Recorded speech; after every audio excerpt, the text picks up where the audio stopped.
Bom dia a todas as companheiras, todos os companheiros. Queria aqui saudar a mesa em nome do deputado Carlos Vera, agradecer o convite em nome do Ondas e da FNU, e queria, em nome do Barbosinha, saudar todas as trabalhadoras, todos os trabalhadores da Compesa, e em nome da presidente da Compesa, a doutora Manuela, saudar todas as mulheres aqui. Bom, alguém vai passar? Tá ok? Pode passar, por favor.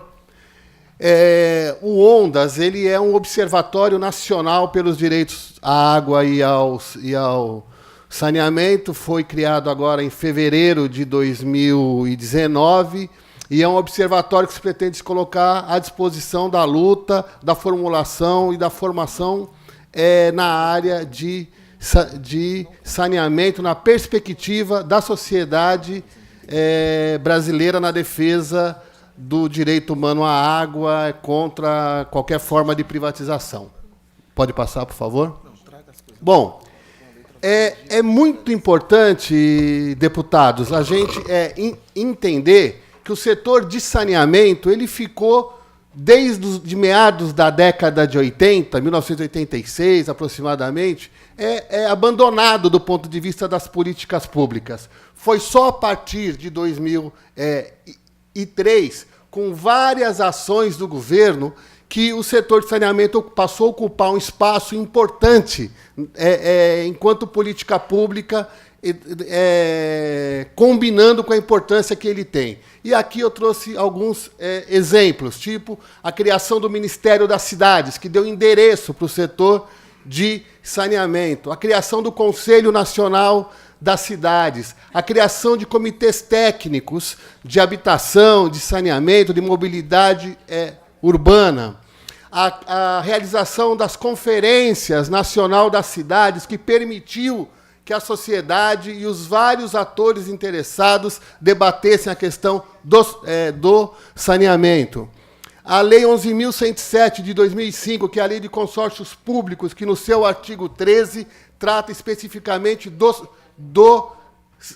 saneamento, dos contratos de programa, que foi uma inovação da política. A Lei 11.107, a Lei 11.445, de 2007, que foi a lei que definiu as diretrizes nacionais para o setor e tirou o setor do que nós convencionamos chamar de vazio institucional, que o setor viveu do fim do Planasa, no meados da década de 80, até o ano de 2007. Um projeto construído com muito debate. Em 2010, a regulamentação da Lei 11.445.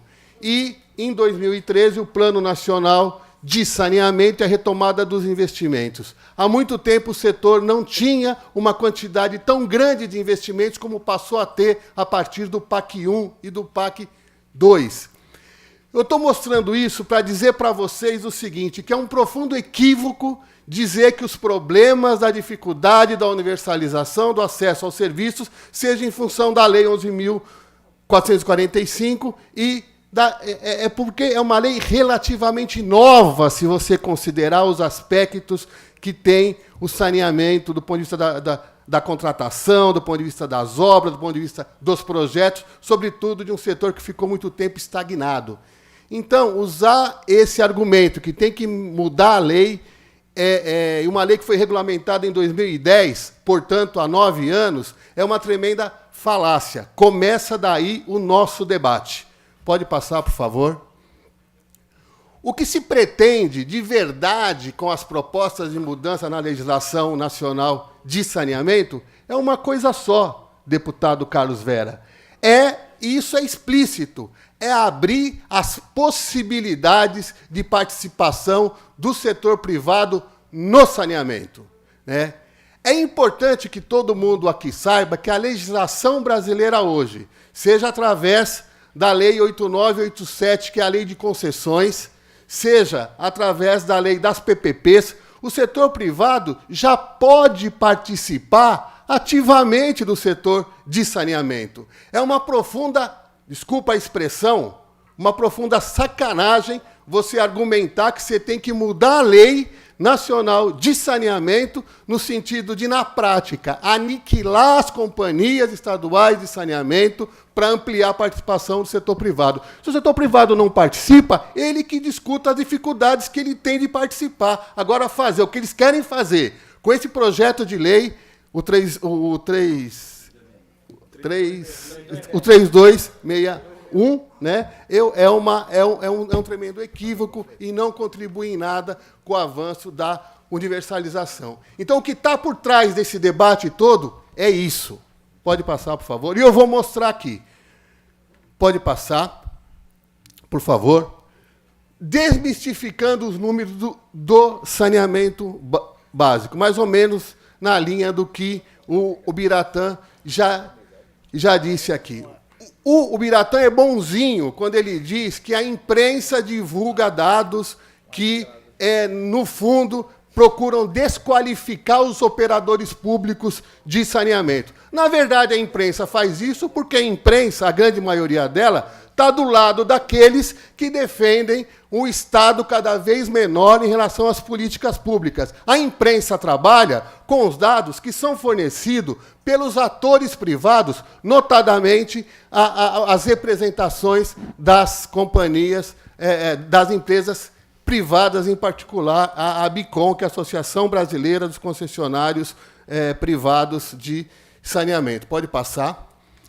Aqui é um gráfico que mostra que, de 2001 a 2015, o que nós assistimos no setor, né, dados da PNAD, do IBGE, portanto, dados oficiais, é significativo. Nós saímos de 2001, aqui no Nordeste, né, com relação à água, de 65% para 88%. Então, está errado falar que teve estagnação no setor, presidente Manuela. Pode passar, por favor? Aqui, usando dados da PNAD contínua também, no sentido de desmascarar essa mentira que está virando verdade, de que os números são muito grandes e que, portanto, precisa do setor privado. Esses dados são os dados que constam do Plano Nacional de Saneamento, está disponível na página do Ministério do Desenvolvimento Regional, né, que mostra que, na verdade, se você somar a rede com canalização interna ou na propriedade mais poço ou nascente com canalização interna, nós temos 85%, mais de 90% de pessoas atendidas com água. Não vou perder muito tempo nisso, porque o Biratã já disse isso. Pode passar, por favor. Aqui, ó, esgotamento sanitário, para ficar na região Nordeste, que é a linha vermelha ali, ó, pulou de 56,9% para 68% o acesso adequado de pessoas com saneamento básico. No Brasil, pulou de 73% para 81,2%. Pode passar. Aqui é exatamente isso, né? Quer dizer, 66% das pessoas no Brasil são atendidos com esgotamento sanitário por forma de afastamento, por rede geral ou esgoto ou pluvial, e mais 15,6% com fossa séptica. Portanto, não é o número que eles têm dito, que são mais de 50% da população brasileira sem acesso a esgoto. Eu não estou inventando dados, são dados oficiais, são dados da PNAD, são dados do IBGE, são dados que estão na página do Ministério das Cidades. Então, o próprio governo, ele incorporou os dados do setor privado, que é quem tem interesse na privatização, para propagandear isso. Né? Pode passar, por favor. Eu trouxe esse dado aqui porque a mais nova invenção dos privatistas agora é dizer que a responsabilidade pela falta de investimento são dos trabalhadores e das trabalhadoras. Eles comparam a quantidade de investimento com gasto com o pessoal, que por isso que o setor não avança. Não dá para você comparar o incomparável, você não pode comparar investimento com o pessoal, né? a argumentação ela não se sustenta, porque o certo é você comparar despesa de pessoal com despesa de exploração, com o número de ligações por empregado, não com investimento, né? A argumentação ela não se sustenta. Se as empresas, por exemplo, fizessem todo o investimento necessário e alcançassem a universalização, né, por essa tese aqui, ela não precisava ter mais funcionário, tá certo? Porque para cuidar do crescimento vegetativo, para reposição de ativos e etc. Então, esse é mais um argumento falacioso daqueles que querem privatizar o setor. Pode passar, por favor? Sobre os investimentos. Pode passar, por favor? Aqui, essa é outra falácia. Chegam a dizer que o setor precisa de 700 bilhões de reais para alcançar a universalização. 700 bilhões, 800, 600, vocês vão ouvir de tudo. E que só é possível alcançar esse nível de investimento com dinheiro do setor privado. Outra falácia, né? Primeiro, porque o setor privado ele põe muito pouco dinheiro dele. Ele vai usar os recursos do Fundo de Garantia por Tempo de Serviço, do BNDES, da Caixa Econômica Federal, recursos públicos, que, na verdade, nós tínhamos que estar discutindo como facilitar o acesso das empresas públicas a esse setor. Nós não somos a favor da má utilização de recursos públicos, não, mas nós achamos que nós temos que facilitar o acesso de recursos, ampliar o controle da sociedade sobre a utilização desses recursos. É assim que tem que ser. E hoje, a nível no Brasil, seriam necessários, segundo de novo o PlanSab, né, com valores atualizados, tá certo? Nós precisaríamos de 357 bilhões e não 700 bilhões. O setor privado tem propagandeado e a Rede Globo tem repercutido, etc, etc. Pode passar, por favor? Esse gráfico ele é muito interessante, porque ele mostra o seguinte, de quando que a Lei 11.445 que eles querem alterar. De quando que ela é? De 2007.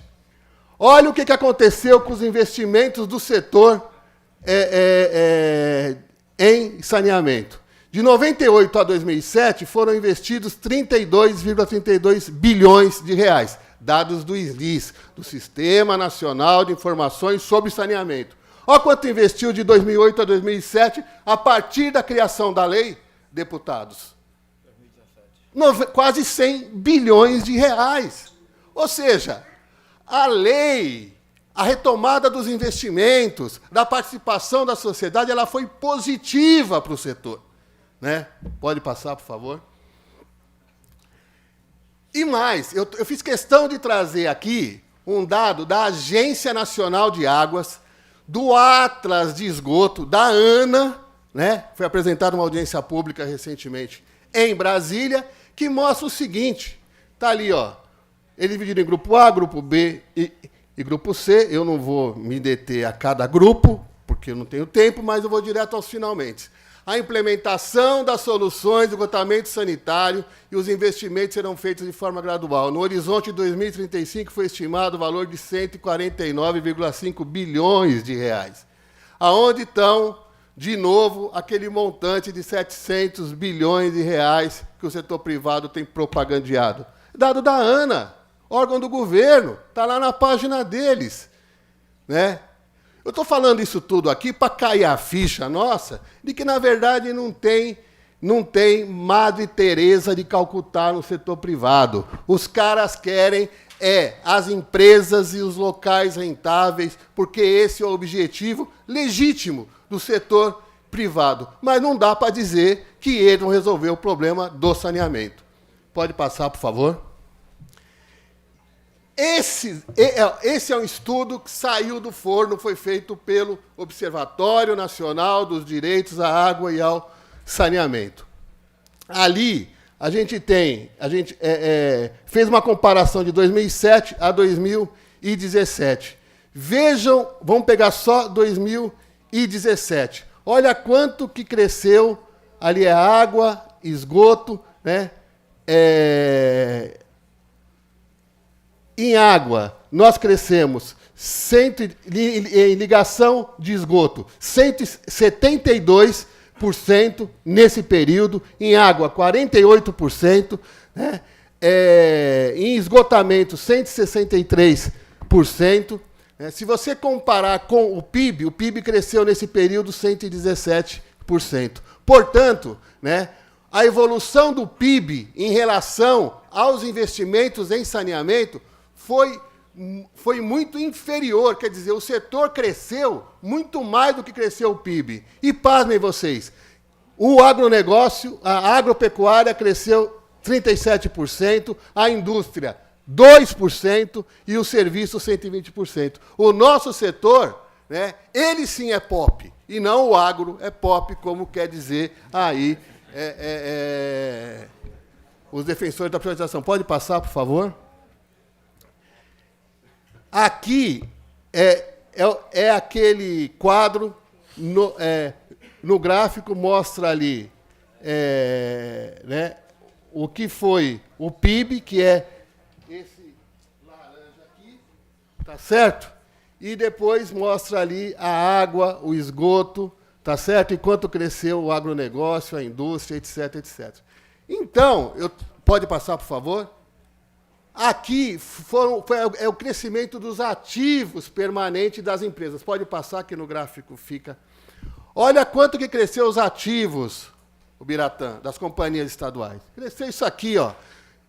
Pegando 2007 não cresceu, 2008 não cresceu, mas ó, em 2009 2%, em 2010 caiu, depois você tem uma curva de crescimento, o que dá aqui uma média de crescimento dos ativos das companhias estaduais de saneamento de 9% em média.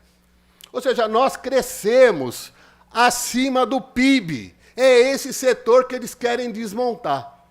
Pode passar, por favor?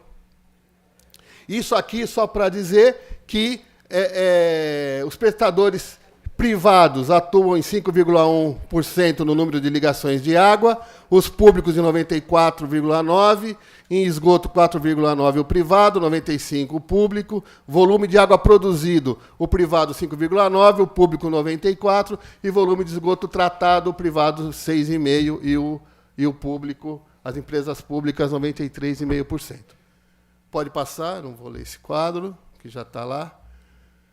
Queria entrar exatamente aqui nas propostas consideradas no debate da modificação da lei. Aí eu fiz um breve resumo. Pode passar, por favor? Isso aqui é para ajudar os deputados nesse debate, deputado Carlos Vera. Primeiro, reforçar a competência e titularidade municipal de serviços públicos de saneamento básico, reforçar os consórcios públicos como instrumento de gestão associada e cooperação interfederativa, como forma de fortalecer a gestão pública em oposição à privatização dos serviços, defender o instrumento de contrato de programa como forma de relacionamento entre entes da federação para a prestação dos serviços públicos de saneamento, conforme preconizado na Lei 11.107, reforçar e garantir os instrumentos de participação e controle social e reativar o Conselho Nacional das Cidades, bem como os seus comitês técnicos. Pode passar? Garantir de forma perene, presidente Manuela, e tendo como balizador o Plano Nacional de Saneamento Básico, o PLANSAB, recurso do Orçamento Geral da União, do OGU, para aqueles municípios com maior dificuldade de captação de recursos e de outras fontes onerosas, como o FGTS e BNDES. Garantir formas de apoio para a elaboração e implementação dos planos municipais de saneamento. Tem que dialogar com os prefeitos, deputado. Romper com a dominância do modelo tecnológico tradicional como adequado às áreas de assentamento precários, como ocupação informal, favela e morro, a zona rural, os pequenos municípios. Não dá para a gente continuar fazendo obra do jeito tradicional, como você faz ali na orla da praia ou nos bairros estruturados, né, das áreas ocupadas. Nós temos que fugir da ditadura das grandes empreiteiras e começar a fazer obra de acordo com a realidade local. Não dá para fazer obra de esgoto. Eu vim de táxi para cá, ali o táxi veio ali pelo Pina, né? Como é que você faz obra ali? Aquele lugar ainda não deve ser um dos mais difíceis. Imagino que tenha lugares muito mais difíceis, como tem na região metropolitana de São Paulo, de Salvador, de Recife. Então, os técnicos da Compesa que estão aqui, a presidente, nós temos que peitar essa forma tradicional de fazer obra e pensar em alternativas para atender o povo pobre que mora nessas áreas que estão condenados a ficar sem saneamento básico. Desenvolver a integração de políticas de saneamento básico com outras políticas públicas, sobretudo a de habitação, desenvolvimento urbano, de forma a garantir o planejamento e gestão integrada de todos os componentes de saneamento básico. Ora, se não tiver, de novo, deputados, a integração de política de habitação, com saneamento, com meio ambiente, nós não avançamos. De novo, aí eu pergunto para vocês, ora, imagina o setor privado tomando conta do saneamento. Que poder ele tem, ou que interesse ele vai ter de pensar integradamente as políticas que são públicas, na área de habitação, na área de meio ambiente, na área de etc. Então, não dá. Revogar a emenda constitucional 95, que congelou os investimentos públicos. Já estou encerrando. Nós temos que olhar, deputado, a floresta e não a árvore.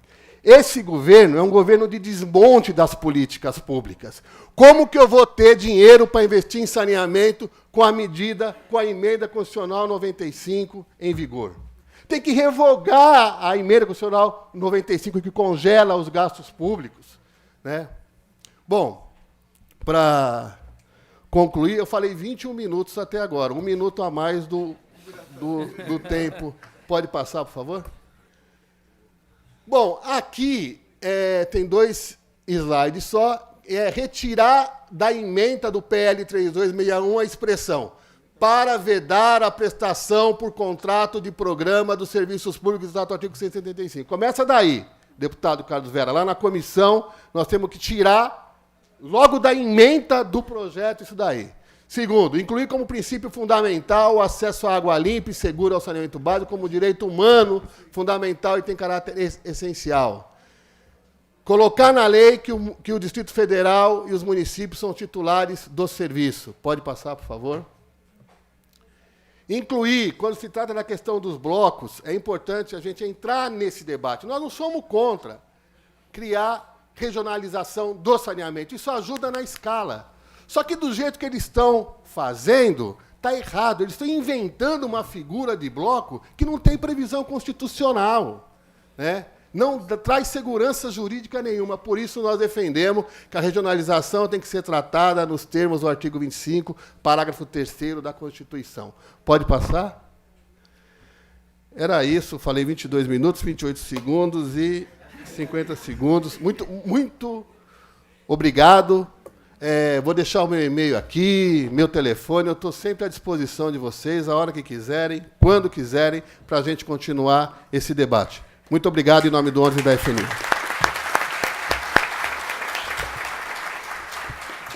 Muito obrigado, senhor Edson Aparecido. Usou o tempo limite, né, a qual tinha, então a gente agradece aí pela apresentação.